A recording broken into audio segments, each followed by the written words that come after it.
Good morning, good afternoon, good evening. Welcome to my session Secure Your Infrastructure with Azure Multi-Factor Authentication Server in Collab365 Global Conference. Today, November 1st, 2017, 9 p.m. PST. Myself, Prabhat Nigam, CTO of Golden 5 Consulting. We do a lot of consulting work in all the Microsoft technology space. Um, I'm the CEO of LAEXUG Foundation, which is a user group community in Los Angeles. We have three meetup groups in meetup.com. Please feel free to join them if you are in LA, in Los Angeles. And if you're not in LA and just want to join, just want to know what are the recordings, what are the sessions we are doing, and would like to review the recordings on the YouTube channel, that you can do by just adding yourself. Um, right. So I have over 18 years of IT experience. I have worked for almost all IT giants, name it IBM, Accenture, uh, VMware, Dell, Microsoft, Wipro, TCS. I've worked for all of them. All right. I have been awarded by Microsoft with Microsoft MVP award 3 times since 2013. I'm a blogger. I blog at msexchangeGuru.com. If you have not followed yet, you can subscribe it, and you will see my updates and my blogs there. Um, I'm a speaker for various conferences like Collab365 or Tech Extravaganza or MVP Virtual Day or Azure Global Bootcamp. Um, right. I'm an author. I write my blog. I write some books. I write some test papers.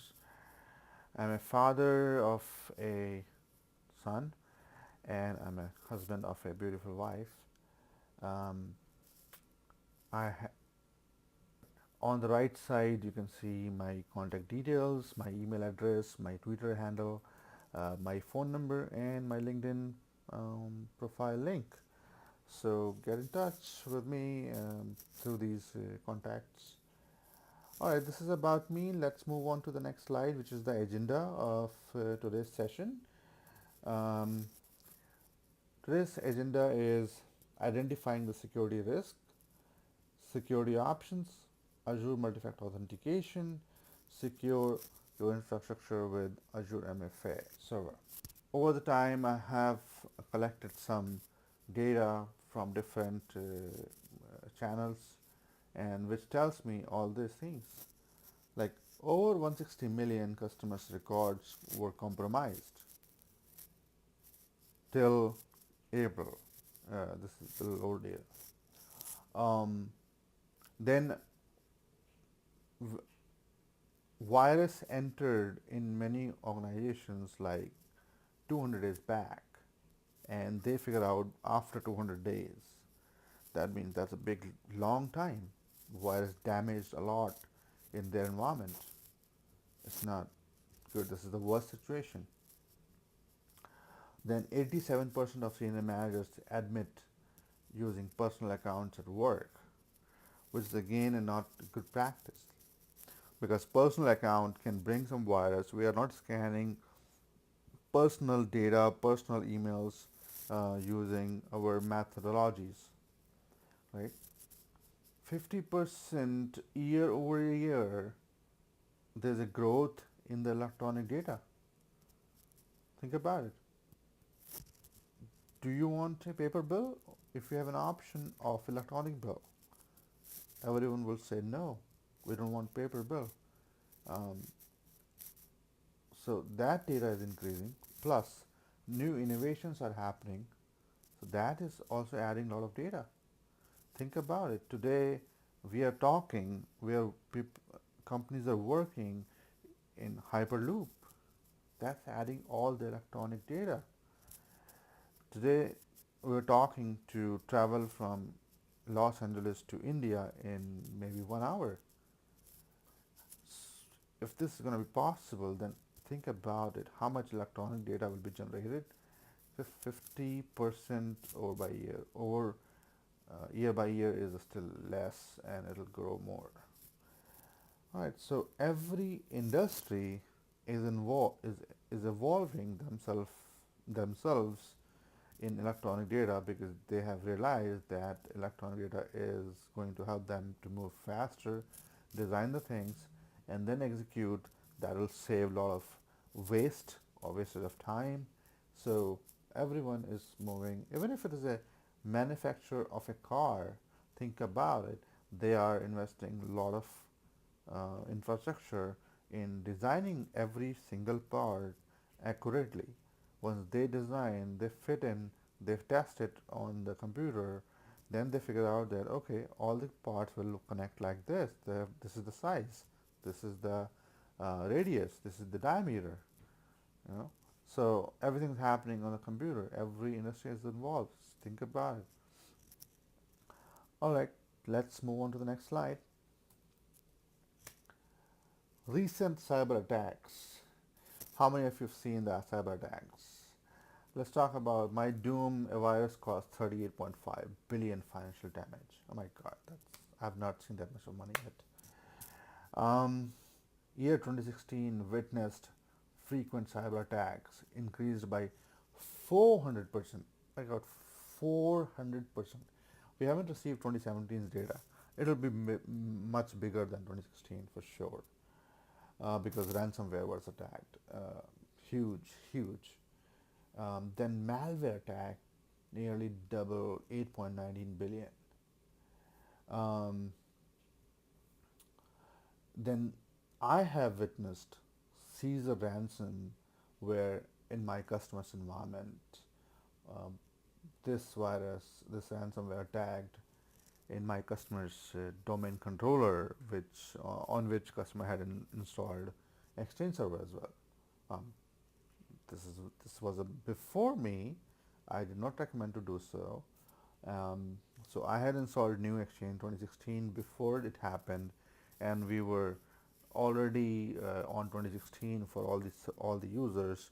We were about to decommission Exchange from this server, and this happened. But we definitely had some more things running. This is a small customer. They use a small business server, which is a server for everything. Um, so they were using that server, and this happened. So everything which caused the issue, we trashed the server, we build new VMs, new servers, and move everything there. We did not copy anything from that server. That server is out of reach right now. That's how we were able to save. We were lucky, I would say. We didn't require to pay any ransom there. Next to me in Los Angeles, the hospital paid 18,000 ransom. Then Marvel was attacked, and their new movie of pirates, that copy got the virus, the ransomware, and they were asking of huge payment to unlock it. And Marvel took the stand saying that forget it, we have a backup, we'll not give you. But overall, the point here is they got attacked because they were open to get attacked. So that's kind of a challenge in today's world, and we have to figure out how to handle those. So one of the chief of police, who's my friend, had written this article about ransomware or crypto virus or crypto locker, which everyone must read it, just for the knowledge if you don't have the knowledge already. All right, let's move on to the next slide. Let's do the reality check of cyber attacks. So as this session is a recorded session, I'm not live, I'm not listening, but I'm listening. I will be there listening and collecting all the data. So give me a yes or no in the chat window if you were attacked or your organization were attacked. All right. Let us check here the attacks happening in real time. So you go to this website, um, maps.northcorp.com, and it'll show you how many attacks happening right now. All right, so let's take a look on how the live attack is happening. Um, I have it running in my lab. Um, so this is the website which shows, you can see that a lot of live attack. It's not really all the attacks, but it's like direct hits are happening.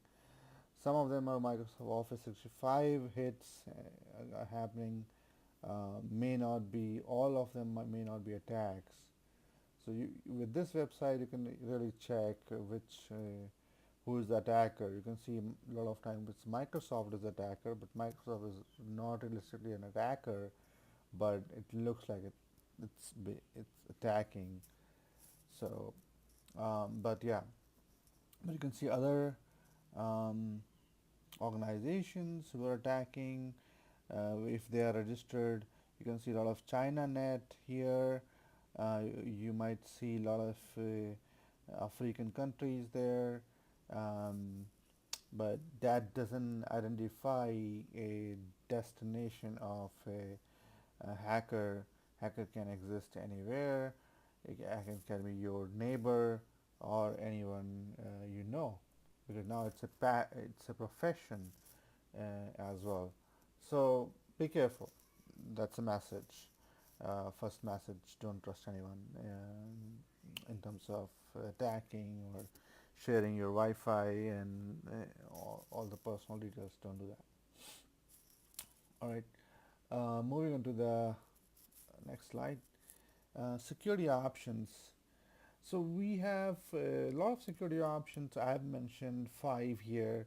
Um, the way you the way you can consider yourself safe and secure or more, just go for no internet access in your environment, and you might feel that, oh, I'm safe and secure, I don't have any internet, how anyone will try to attack and everything. But remember, if you will not use USB in your office and no internet, then you are safe. Any external media. But this is hard to accept that any external media you will not use. What There could be an environment where you don't use any external media. Any external media which is coming in will be scanned 100 times, and then only you will use it. So that's possible. Then you use extensively your DMZ, where um, anything in the LAN will not be accessing internet. And if you need the internet, then you will go to the DMZ servers, workstations, um, and routers to access internet, and that's how you will access internet. Then next option is VPN. You configure site-to-site VPN. You configure home-to-office VPN. You don't allow your staff to connect from your office laptop or any device to connect to internet directly. They have to use VPN. It's logged out. Um, Another way of safeguarding themselves. All right, next option is enforcing paraphrase passwords. Well, again, it's a password which can be hacked. Even if it's a paraphrase, it can be hard to hack, but it can be hacked. There's no guarantee that it cannot be hacked. All right. So the next thing is the one which we are talking or recommending, that okay, go for multi-factor authentication server or multi-factor authentication or a dual factor authentication or two-factor authentication. Whichever mechanism you follow the multi-factor authentication. Just don't rely on one level of authentication. It means go for at least two level of authentication to stay safe in this world. All right, some big thing is coming, so that's why the curtains are opening. All right, so multi-factor authentication options. Wow, so I have listed like 8 options here. Okta multi-factor authentication, Amazon Web Services multi-factor authentication, RSA token. We all know RSA, right? We grew up with using RSA. So RSA token is still one of the safest way to secure yourself. Then Symantec WIP, then CA Advanced Authentication, then Duo two-factor authentication, then ESAT two-factor authentication, then Azure multi-factor authentication. So these are the options available. You may have come across more and used more, maybe I have not listed. Please give me in the chat window or in the comments that if you have used any other multi-factor authentication option, and I'll make sure to add it in the next time I'm going to talk about it. So choose anyone. Safeguard yourself is a message. Um, but in this session, I'm going to show you how you can use Azure multi-factor authentication to safeguard all of your infrastructure. So there are two versions of Azure multi-factor authentication. Um, One is Office 365 version, where you don't secure any of your on-prem infrastructure, but you only secure everything in Office 365. The other version is on-premise version, which is Azure Multi-Factor Authentication Server. So we are talking about the second option, which is more useful for the whole world to safeguard themselves. So next slide, this slide is showing the flow of Azure Multi-Factor Authentication Office 365 version, which is the lighter version.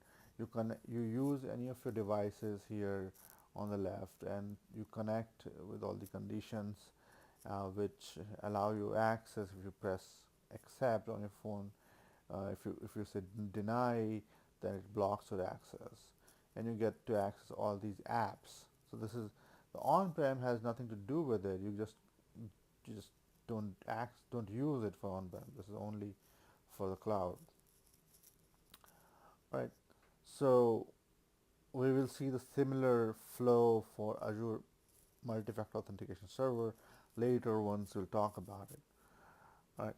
So with Azure Multi-Factor Authentication Server, it's not a software which you can download it. Even if you get a copy of the software from somewhere, you need a code which is linked with the download. So that's the reason why Microsoft has safeguarded so much that it's not really open. So we need to see how you will download it. It's not publicly available. You have to log into Azure or Office 365 and add either of these licenses in your subscription.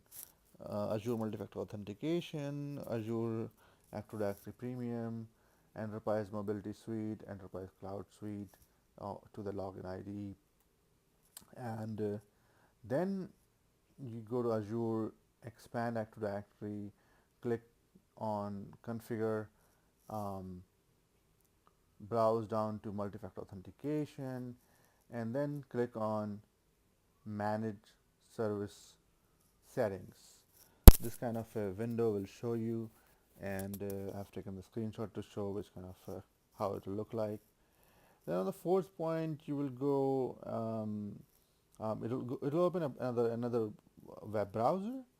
You will go to the web browser and then click on go to the portal on the right side, and there will open another browser, and there you have to click on downloads. Once you click on downloads, then you have to go down. I mean, it'll take you down, and you have to click on download, and then the software will download. Once the software will download, you have to execute the software. At the first or second step, you will see the window which is asking the activation credentials. At that time, you come back to the same page and click on generate activation credentials. If you will generate it before, you will have to come back and log in again, and maybe you have to regenerate it. It will not work if you save it before. So you have to generate at the time when you're installing it. This is the one of the secure way that Azure MFA can only be linked with that installation which you're doing. All right. So moving on, we're going to talk about how I have recommended anyone to deploy with a minimum infrastructure to secure your infrastructure. So we needed to deploy the following softwares and the servers. So we deployed using two servers, um, but uh, that's like there's a front end and there's back end. Server 2 is the front end in this, and server 1 is the back end. Server 1 has more applications which are delivering everything in terms of Azure MFA server. So server 1 has active to active federation service. Server 1 has Azure multi-factor authentication server. Server 2 has remote desktop web uh, software, and then remote desktop gateway software, then network policy server software, then web application proxy. Remember, web application proxy comes with Windows 2012 R2. If you have Windows 2012, it will not give you an option. So make sure you are installing on Windows 2012 R2. Let's move on to the next slide. Configure secure office with Azure multi-factor authentication server. This is a part one, which is telling what are the steps will be involved. This is very critical to understand. If you don't have clear understanding, then we can go wrong, and we'll have to do the things again. We might need to repeat installations. So ensure that you correctly understand and only follow. I have my blogs, which I'm going to share later in the later part of the session. So let's go ahead. We need to configure the following: obtain a SSL certificate with private key. Normally, I have all the customers who are using Exchange Server, so I generate a certificate request from the Exchange Server. Go to the go to GoDaddy or DigiCert, generate a certificate there with that request, and then come back to Exchange Server, import that certificate, and then export it, which generates a private key. So certificate becomes a PFX certificate with a private key, and that's what we needed here. Then install and configure Azure multi-factor authentication server. We are doing this before because we have to configure ADFS for Azure MFA, and if we don't have Azure multi-factor authentication server, then we cannot configure ADFS, which means we'll have to come back to ADFS and do it. So install ADFS, then configure Azure multi-factor authentication, then install and configure web application proxy server proxy to connect ADFS server, then install and configure RD web, RD gateway, network policy server for radius pointing to Azure MFA server or Azure MFA. Configure Azure MFA for radius server. So it's a give and take kind of a configuration. So one side you configure, then you configure second side. So you configure remote desktop gateway and NPS server for Azure MFA. Then you configure MFA radius server. Then you configure certificate at all the places wherever you need ADFS, MFA, web application proxy, RD web gateway, RD web. All right. Then the second part of this is going to configure external DNS. So that was the previous part was almost all the configuration done, and we are moving towards the outside configuration, which is configuring external DNS, which is pointing to ADFS URL to point to WAP server. Remember that we are not going to the ADFS server directly, we are going to WAP server. So WAP server, the second server we are putting in DMZ, which is protecting our backend server. Also, so that's the plan, that's the design we're doing. Then you point your RD web portal and RD gateway DNS to the same web server externally. Remember in the previous point I mentioned the external DNS. So remember, not internal. Let internal DNS configured directly to ADFS, but external will be pointing to web server for ADFS URL. Then in ADFS, we have to configure some relay trusts um, for Exchange, for OWA and ECP for web connectivity. Then add non-claim trust for ADFS server. Um, then configure Office 365 relay party trust. Then you configure WAP, uh, configure WAP all external URL except OWA and ECP. So in the WAP application, you will configure external URL which will point to the internal URLs. Um, Basically, the purpose of doing is the proxying to the backend server, securing the front end, securing through the front end gateway. Um, and then you configure Exchange server for Azure MFA. Basically, we are configuring it for Azure. We are configuring it for ADFS, and the ADFS is pushing it forward to MFA. All right.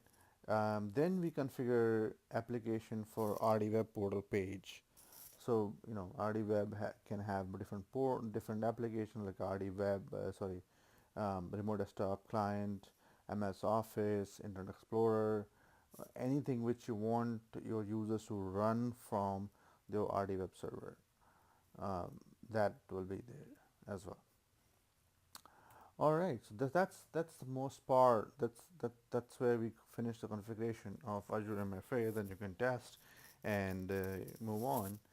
And let's move on to the next slide, which is showing Azure Multi-Factor Authentication Server architecture. So here, this is the main architecture which we have to understand, that the user has the same devices, same four devices, which are desktop, laptop, um, iPad, and iPhone. Um, uh, then they are connecting using any of the device, and then the web server, the front end server 2 is accepting the request here, and whichever the application they're using, they might be using VDI client or the remote desktop client, and they're trying to connect. So the web will receive the request. In that case, if it is a VDI client, then your remote desktop gateway will receive the request and forward it. So that there's a difference, right? The protocol difference will come in between, and how they connect will be different a little bit. But then your front end, that's why your front end has RD gateway and WAP together. Then what mostly the RD web does is it forwards everything to ADFS. So WAP will forward everything to ADFS. RD gateway will forward everything to Azure MFA. So there is a bypass that RD gateway, which is like remote desktop request, will directly go to Azure MFA, and Azure MFA will behave like a radius server, and Azure MFA will pass the request in both the cases. Um, in case of going to ADFS will pass the request to Azure MFA, or RD gateway is passing direct request to Azure MFA. Azure MFA will pass the request to Office 365, Azure AD, and multi-factor authentication token server. Then token server will forward the request to your mobile device, the user's mobile device. Based on the user acceptance and deny, it will send the um, update back to Azure MFA. Then Azure MFA will send it back to ADFS or WAP or RD Gateway server, and ADFS will forward the request back to WAP server, and then the user will get the authentication log in. I hope this is very simple architecture created by me, um, but yeah, you can see in the end it is doing a lot of things, a lot of forwarding, authentication, and replying back, and this happens so fast you can't even realize that. All right, so next slide is Azure MFA Server known issues. So there are a few known issues or few by design things which we need to understand and to save our time. So if you have Mac users and they are using a remote desktop for VDI or remote desktop for terminal server, then it is expected that they will see two logins from the remote desktop app. So one is to remote desktop app, log into the infrastructure, and second is to log into the RDP to the VDI or terminal server. So the workaround for this issue is to add the cache in the Azure. So if you add the cache for 30 seconds or 60 seconds, that authentication will be cached and will not be asked to do another MFA. Depends on the organization. You may want to do it, you may not want to do it. That's okay. Then we have NPS database corruption issue we have seen, where if you have a remote desktop gateway installed before configuring anything and you were using it, then you may need to uninstall NPS and the remote desktop gateway, restart the server and reconfigure everything. That will fix the NPS database corruption issue. And trust me, that's relatively very fast in compared to fixing the database corruption. Then we have OWA showing blank page. That's another issue which you can fix by configuring OWA redirection in IIS on the authentication sub web directory, sub website. Then unable to connect to the master MFA server. Okay, this kind of scenario is not very common because we have considered multi-forest deployment of Azure multi-factor authentication server. In that scenario, there's a possibility that we have not configured the prerequisites, you can say, and then we can see this kind of issue. So the resolution is to ensure your MFA computer multi-factor authentication server's computer object is part of phone factor admins group in the primary forest, in the primary Azure MFA server forest. Then we have seen unable to open applications on non-IE browsers. This is very common if you have misconfigured something. We figure out that if you have any, even a single dot in this command set RD session collection configuration, then you can face this issue. There's a Microsoft blog which tells you how to run this command, and if you missed a little part of it, then you will have to you will see this issue. So you have to correct this command again. Then thin PC getting certificate pop-up. If they get the certificate pop-up, then you have to install the certificate using the GPU. Let's move on to the next slide, and that's takeaway from the today's session.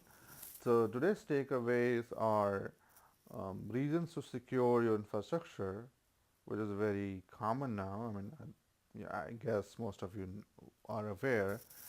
Ways to secure your infrastructure. How can we use Azure multi-factor authentication to secure whole infrastructure? I think that's the one point which was critical for today's session, and I hope you guys understood how you can do that. It's not complex. It's very easy. If you do it first time, you might find it a little complex, but it's not that complex. All right. Then we talked about troubleshooting Azure MFA server issues, wherever different places you might see some issues, and we have to troubleshoot that. All right, so these are the references about my blogs. So you can see the first one is unable to download. So all the steps it is telling you how to download Azure MFA Server. Then the second two of the blocks after that are telling you how to configure Azure MFA as a basic configuration, and then it's MFA for remote desktop client, then how to use WAP with ADFS and MFA. And I guess these blogs have a link for installing ADFS as well. So that'll cover end to end everything. All right. Moving into the next slide is connect for more. Remember I talk about the user groups I run in under LAEXUG Foundation, which are listed down here: LAEXUG, LACIUG, LAEXUG underscore all underscore IT. Feel free to join them. There are other places where you can follow me: Twitter, my section Guru Twitter or my Twitter. We have a YouTube channel, so you can follow there. We have Facebook groups, and we have LinkedIn groups. And recently we have added Microsoft Exchange Server 2019 groups in Facebook, LinkedIn, and Yammer. Feel free to join there for all the updates and discussions and troubleshooting we can do there in the groups. I would prefer LinkedIn groups, but if you are comfortable in using Facebook group, that's fine. Um, all right. Thank you everyone for joining and taking time out to learn this technology. I hope I was able to explain something, and probably your environment will be safe and secure now onwards, or whenever you will implement this. At least you know how to safeguard yourself. All right, stay tuned for the more sessions from um, great speakers around the globe. Um, all right, thank you everyone. Thank you Collab365. Have a good time. Bye.